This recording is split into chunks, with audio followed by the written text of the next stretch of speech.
Welcome back again to Joe Stunner Boxing. Just watched Dereck Chisora, Joseph Parker 2.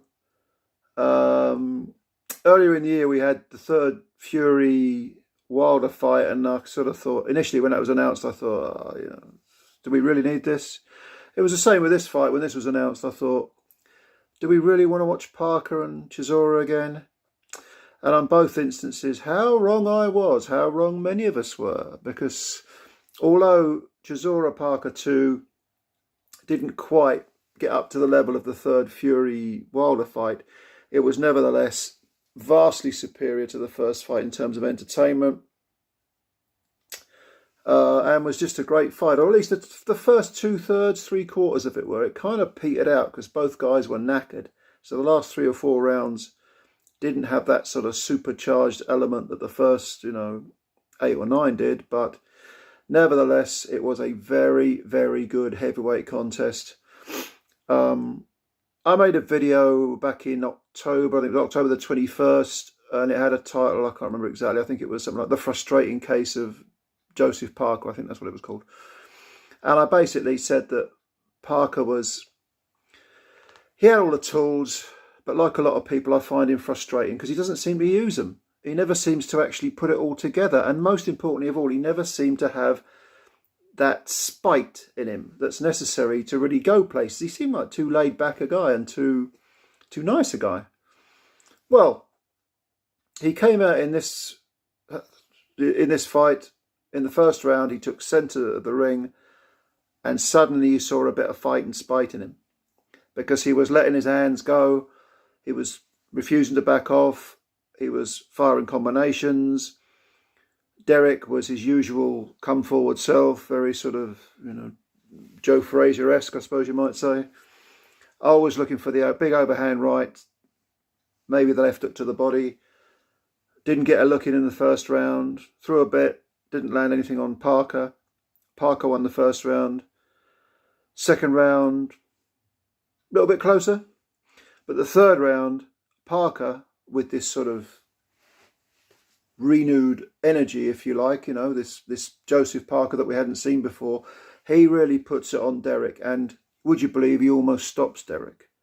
Dereck's all over the place. And Parker's landing some wonderful combinations. He's totally got the range right. He's letting his hands go when he's in close. He's not allowing Dereck to bully him. Dereck can't do anything with him. And Dereck was lucky to get out of the third round. Very lucky. In between rounds, Andy Lee is talking to Parker. Andy Lee has clearly he's revitalised Joseph Parker's career, quite clearly. Parker looked stale and disinterested with Kevin Barry for, I think, 2 or 3 years before he left him, before they went their separate ways. But Andy Lee has revitalised Parker's career. In the fourth round, more of the same from Parker. And Parker lands, it was an uppercut. Dereck staggers into the ropes and the referee gives him a count, quite rightly. The ropes kept Dereck up. Fifth round, Dereck somehow survives the fourth. That was the fourth round. Was the first knockdown was in the fourth round. Dereck survives it because he's Dereck. He's showing the heart of an absolute pride of lions. I mean, the guy he's like superhuman. You'd no quit in this guy whatsoever. He's not the most talented fighter, heavyweight in the world. He never has been. But Jesus Christ, I mean, the sheer willpower of the guy, he's absolutely extraordinary. In the fifth round, again, scrappy stuff from Chisora, but considering the fourth round and the third round, even though it wasn't flawed in the third round, it was a bad round for him. Considering the third and fourth rounds, Dereck gets through the fifth and the sixth, and again, there's just the technique. There's a massive gulf of difference between Parker's technique, his toolbox of punches, and Chisora, who is just trundling forward and constantly slinging these enormous Hail Mary hooks and overhand rights, and absolute bull of a man. Chisora, you would think, with lesser fighters, Chisora's pressure is enough to have them mentally not even thinking about their own game plan, but wondering what's coming at them. With Parker, he didn't buy into that at all. In the first fight, to some degree early on, he did, in the first third of the fight. But this time he was, no. He was on his game.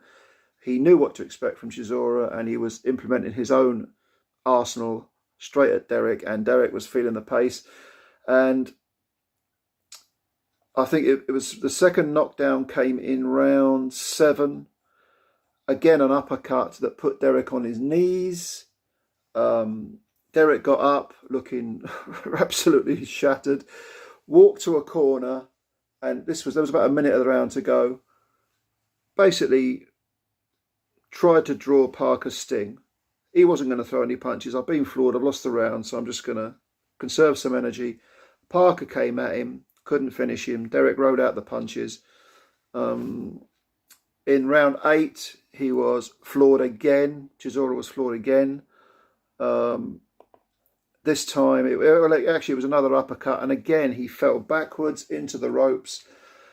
They showed a slow-mo on the DAZN broadcast, and you could see Dereck's eyes were almost going into separate orbits, and he ended up clinging with one arm to the rope.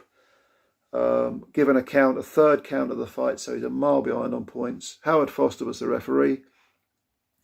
If Dereck's name had been George Groves, Foster would have stopped this in around about round 3. But it's Dereck Chisora. He's a warrior. He's used to taking an avalanche of punishment. So on the fight went. So that's 3 knockdowns to Joseph Parker. At this point, Parker himself was absolutely knackered as well.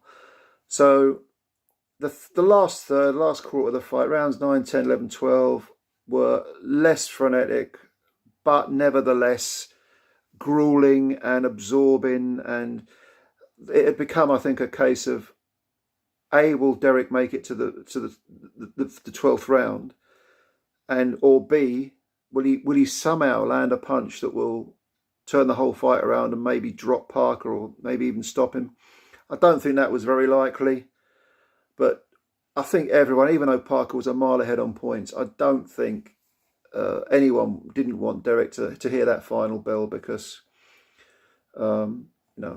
what a warrior he is. What an absolute warrior. But all credit to Parker, who showed a lot of tools, a lot of spite, a lot of determination, a good engine. He was knackered as well, but he made the 12 rounds. And yeah, again, I repeat, he does seem to be almost reborn, you might say. And I know Dereck is the very definition of a heavyweight gatekeeper. But if you're not on it, Dereck Chisora will find you out. This version of Dereck Chisora anyway. And more often than not, you will get a B+ A grade Dereck Chisora who's going to put it on you. The Kabayel fight, he was lackluster, and he could have won that fight but didn't. But apart from that, usually Dereck brings it, and he will find you out if you're lacking.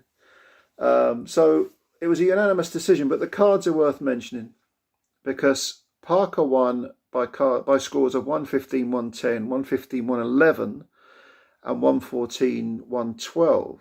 Now, I thought that was 114, 112 is really glaringly too close. Had it not been for the knockdowns, that particular judge, I can't remember the name of that judge, the 114, 112, had it not been for the knockdowns, he would have given that fight to Chisora. And as fantastic a warrior as Dereck is, I just don't see how he could have possibly won that fight. 115, 110, 115, 111. I don't know, I think that's a bit close too. But anyway, Parker goes on. He did the right man won, which is the main thing. Parker moves on. Eddie Hearn didn't seem to have a very clear pathway for Parker. You mentioned the IBF and maybe a final eliminator for the IBF title.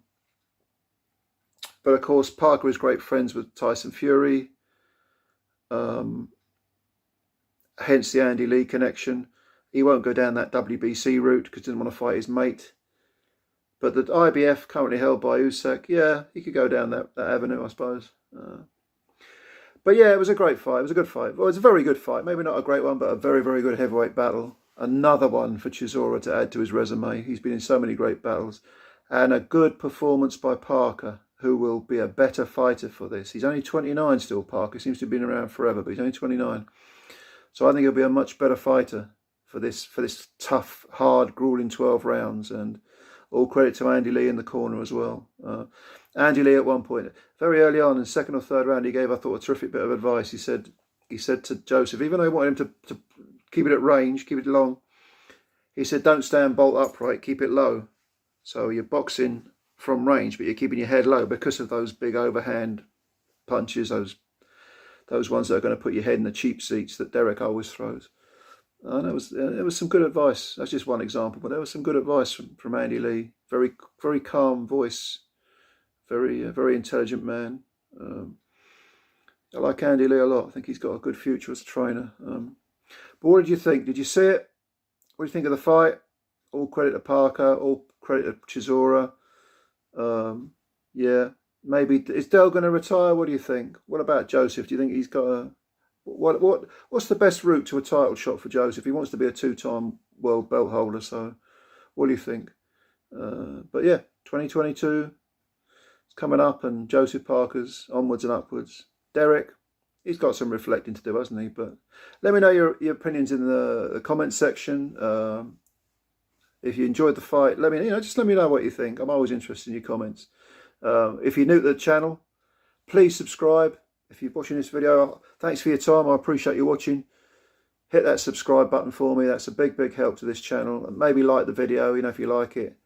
And thanks for your time. And yeah, here's to 2022. I think that's the last one, isn't it? Last big boxing event of 2022. Although we've got, we've got one in America. I can't remember who it is. Ramirez, is it? I can't remember. Anyway, in Britain, it's certainly the last one. So, if this is the last video, I don't know whether it will be, but have a nice Christmas. See you in 2022. Much love to all of you.